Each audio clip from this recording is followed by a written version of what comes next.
Imagine standing alone in a frozen forest, where the wind cuts against your skin like a blade and every breath feels like it could be your last. Snow falls in relentless waves, and the night brings a cold so brutal that even the animals hide deep underground. Yet, centuries ago, people not only survived in this merciless wilderness, they called it home.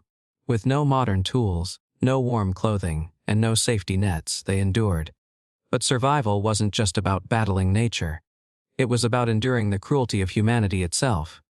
The prejudice, the exclusion, and the silent war of race that raged even in the heart of the wilderness.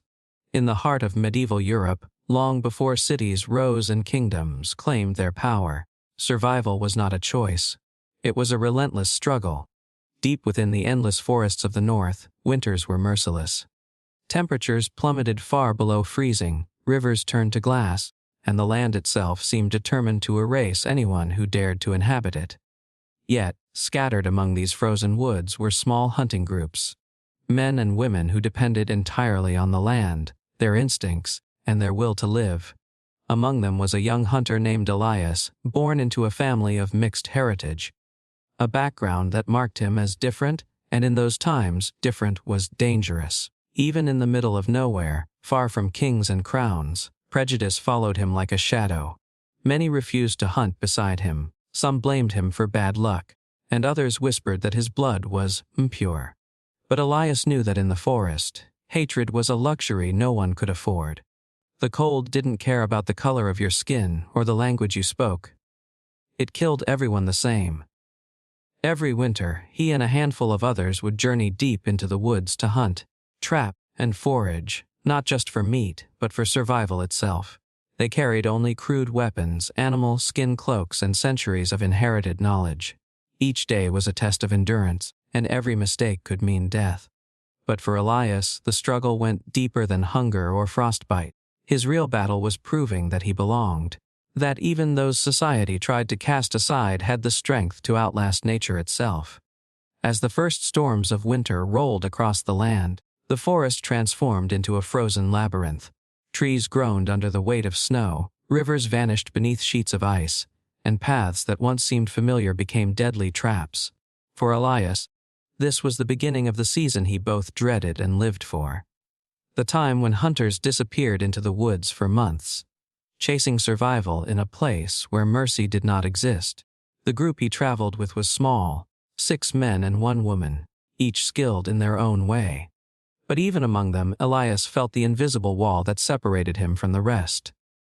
Around the fire at night, when stories were shared and plans made, the others would lower their voices when he approached.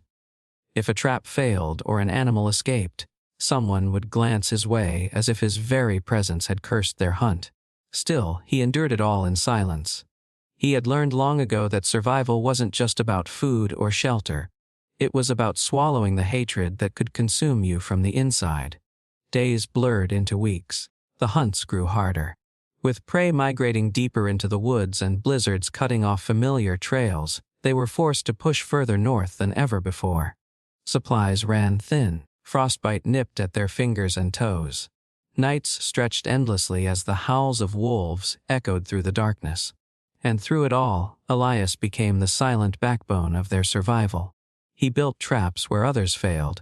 He read the signs of deer herds in the snow, tracked boars through miles of frozen wilderness, and even discovered a hidden cave stocked with hibernating game. Enough to keep the group alive for weeks. Yet every victory was met with silence, sometimes even suspicion. How did he find this? Someone muttered one night. Maybe he's holding out on us. The prejudice was now more than whispers. It was poison creeping into the group's unity, and in a place where trust was the only thing standing between life and death, that poison was lethal. The forest was ruthless, but human cruelty was colder. One night, a blizzard unlike any they had seen descended upon them. Winds screamed like dying beasts, and snow buried their camp beneath white mountains. They huddled together in a half-collapsed shelter, every breath a battle against the cold. In that moment, stripped of pride and prejudice, they all faced the same truth without unity. They would die. And whether they admitted it or not, Elias, the man they had looked down upon, was the only one who could lead them out alive. The storm did not pass in hours. It raged for 3 relentless days and nights. The hunters' shelter groaned under the weight of snow, firewood dwindled to embers, and hunger clawed at their bellies. When the wind finally calmed, they stumbled into a world unrecognizable. The forest buried beneath a suffocating white silence. Trails had vanished.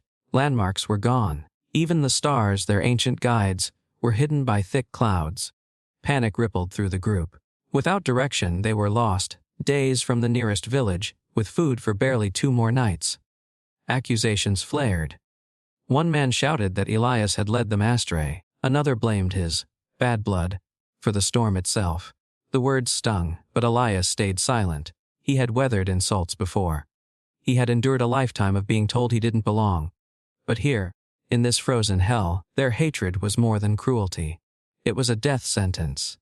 When the group's leader collapsed from frostbite and exhaustion, chaos took over. They argued about which way to go, which traps to check, who to blame. Elias stepped forward, not with anger, but with the calm authority of someone who had spent his entire life surviving when the world wanted him to fail. He took charge, guiding them toward a frozen river he recognized by the shape of distant ridges. A memory burned into his mind from childhood hunts with his father.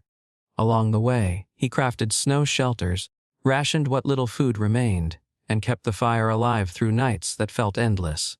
Slowly, grudgingly, the others began to follow his lead. On the 5th day, they stumbled upon a frozen elk carcass, half buried beneath snow.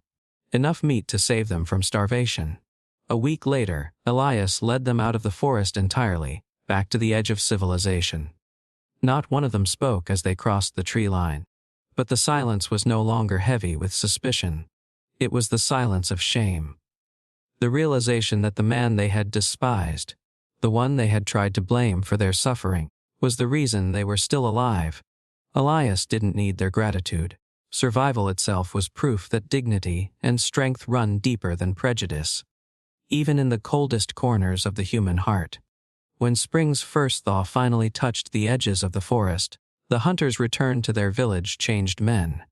They came back with scars on their hands and faces, memories etched into their bones, and a story that would echo far beyond their small settlement. But none of those marks were as deep as the ones carved into their conscience. The same men who had spat curses and whispered hatred now avoided Elias's eyes. Their silence was no longer fueled by prejudice. It was born of guilt. They knew the truth they had tried so hard to deny. The man they had called an outsider had carried them through the darkest winter of their lives. Without him, their bodies would have been buried beneath snowdrifts, their names forgotten by spring. Elias, however, did not seek their apologies. He had learned that acceptance built on desperation was fragile. He walked through the village as he always had, head held high, shoulders steady. The cold had taught him something deeper than survival. It had shown him the strength of those who are underestimated, the resilience of those society tries to erase.